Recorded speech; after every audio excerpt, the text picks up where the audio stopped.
नमस्कार। ज्ञानवर्धक इस चैनल में आपका बहुत बहुत स्वागत है। आप देख रहे हैं महाभारत के संवेदनशील प्रसंगों को एपिसोड के रूप में। आपका सपोर्ट ही चैनल की चेतना है, इसलिए आपका बहुत बहुत धन्यवाद। पिछली वीडियो में आपने देखा कि पांडु, कुंती और माद्री का किस प्रकार वन में जीवन चल रहा है। देवलोक की कृपा से कुंती को 3 पुत्र होते हैं और वैद्यों से जुड़वा 2 बच्चे माद्री को होते हैं। अब इन तीनों को हस्तिनापुर छोड़कर भी 9 वर्ष बीत चुके थे। वहां गांधारी के भी एक के बाद एक बच्चे हो रहे थे। इंद्र ने कुंती को स्पष्ट कहा था कि देखो, भविष्य में गांधारी और आपके बच्चों में युद्ध हो सकता है। अगर युद्ध होगा तो आपके बच्चों का साथ कौन देगा? अब कुंती को भी लग रहा था राज्य पाने के लिए यहाँ दोनों बच्चों के बीच में संघर्ष जरूर होगा। कम से कम अब तो वापस लौटना चाहिए। वापस लौटना ही कुंती को अब विवेकपूर्ण लग रहा था। कई बार कुंती ने पांडु महाराज को वापस चलने के लिए भी कहा था, परंतु महाराज ने इस बात पर अनदेखा किया था। औषधि का परिणाम हो रहा है, मुझे सामर्थ्य आ रहा है, औषधि का पूरा लाभ उठाए बिना जाना क्या उचित है? ऐसा पांडु ने कहा था। एक दिन कुंती ने कहा था, अब हमारे 5 बच्चे हो गए हैं, वन में इस तरह रहना ठीक नहीं है। तब पांडुराज ने कहा था, और 10-15 हो जाने दो, कोई नुकसान नहीं है। कुंती सोचने लगी, अब और कुछ कहकर महाराज को दुख देना ठीक नहीं है। वैसे महाराज का रिक्त मन कितना दुखी होगा वो सोच सकती थी। कुंती को भी लग रहा था कि वैद्यों की औषधि का कोई तो असर होता होगा, परंतु धीरे धीरे महाराज की शक्ति घटती जा रही थी, क्योंकि पर्वतों की घाटी की थोड़ी सी उतराई चढ़ाई में उनकी सांस एकदम फूल जाती थी, वह सुस्त पड़ जाते थे। माद्री के 2 बच्चे नकुल और सहदेव और कुंती के 3 बच्चे कुंती के पास ही रहा करते थे। माद्री के 2 बच्चे भी बड़े सुंदर थे और बहुत सुघड़ थे। माद्री के 2 बच्चे नकुल और सहदेव तो बहुत ही शांत स्वभाव के भी थे, बिल्कुल धर्म की तरह। भीम की भांति वे पहाड़ पर चढ़ना, किलकारियाँ वैसे नहीं करते थे, पर निश्चेष्ट भी नहीं थे, सदा मुस्कुराते रहते थे। वर्षों बीतते बीतते सेवकों की संख्या भी वहाँ घट रही थी। वहाँ की ठंडी और निर्जनता को ऊब कर साथ आए हुए कई लोग एक एक करके वापस लौट गए थे। हस्तिनापुर से आने वाला जो धन धान्य सामान था वो भी अब पहले जैसा नहीं आ रहा था। बच्चों का सारा भार कुंती पर आ पड़ा था और निशक्त पति की सेवा का भार माद्री पर था।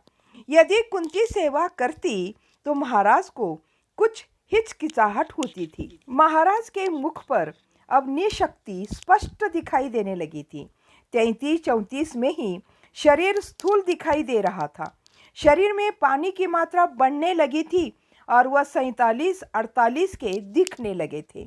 वे स्वयं ही अपने मृत्यु को बुला रहे थे। यह तो बच्चों की देखभाल में व्यस्त कुंती को पता भी नहीं चला था। अब सर्दी के दिन खत्म हो रहे थे। धूप में माद्री रोती हुई, दीदी दीदी चिल्लाती हुई कुंती के पास आई। कुंती भी घबराई हुई सोचने लगी, क्या हुआ, क्या हुआ? कोई बच्चा पानी में तो नहीं गिरा? किसी जानवर ने बच्चों को तो नहीं पकड़ा?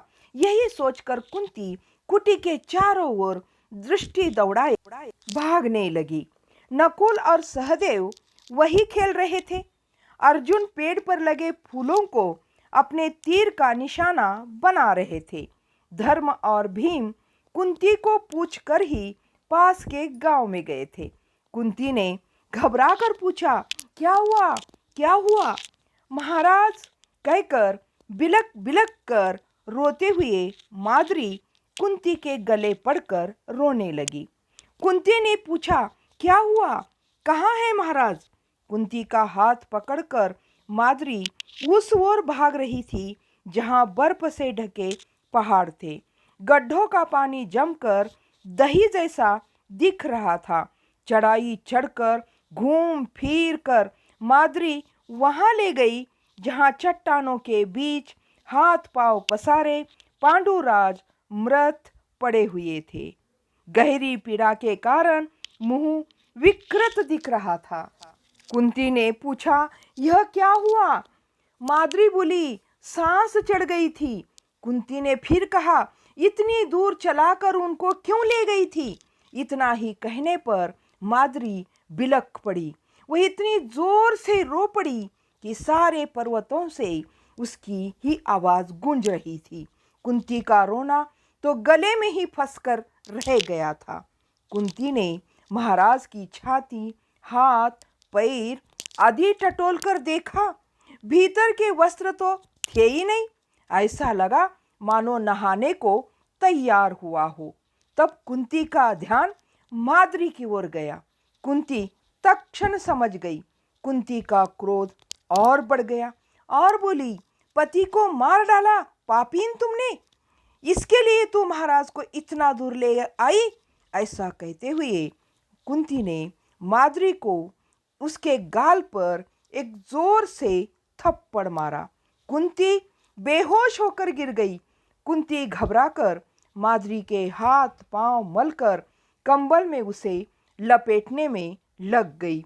महाराज के शव को और माद्री को इस स्थिति में छोड़कर सेवकों को बुलाने जाना भी उसे संभव नहीं था। यदि कुंती उन दोनों को छोड़ जाती तो सर्दी के कारण नीचे उतर आए भेड़िए उन दोनों को खा ही जाते। उसके शरीर को गर्म करने के लिए मलने और ठंडे शरीर को ढकने के अलावा कुंती को कुछ नहीं सूझ रहा था। माद्री में अभी जान थी, होंठ हिल रहे थे, बीच बीच में बड़बड़ा भी रही थी। माद्री का सिर कुंती ने अपने गोद में रख लिया और अपनी छाती से सटाकर उसे गर्म किया। कुंती बार बार विलाप करते हुए यही कहने लगी, माद्री माद्री उठो, जो होना था सो हो गया। इधर सुनो, अपने छोटे बच्चे कुटी के बाहर खेल रहे हैं। नौकरों से कहकर भी मैं नहीं आई। यही कहने के अतिरिक्त कुंती को कुछ भी नहीं सूझ रहा था। काफी देर में माद्री की चेतना लौटी। उसने आंखें खोली और वह उठ बैठी। सिर नीचा कर बैठी रही। सेवकों को बुलाकर लाती हूँ कहकर कुंती वहां से नीचे की ओर भागने लग गई। बच्चे संभालने को एक सेवक को बोलकर दो सेवकों को साथ लेकर कुंती वापस लौटी। उतने में कुंती की सांस भी फूल गई थी। माद्री महाराज के सिर को गोद में लेकर बैठी हुई थी। वो रो रही थी। सेवकों ने पूछा, क्या हुआ? माद्री ने इशारे से बताया, कुछ न पूछो। तो इस कहानी को करते यहीं पर समाप्त। अगला भाग अगले वीडियो में देखना न भूलिएगा।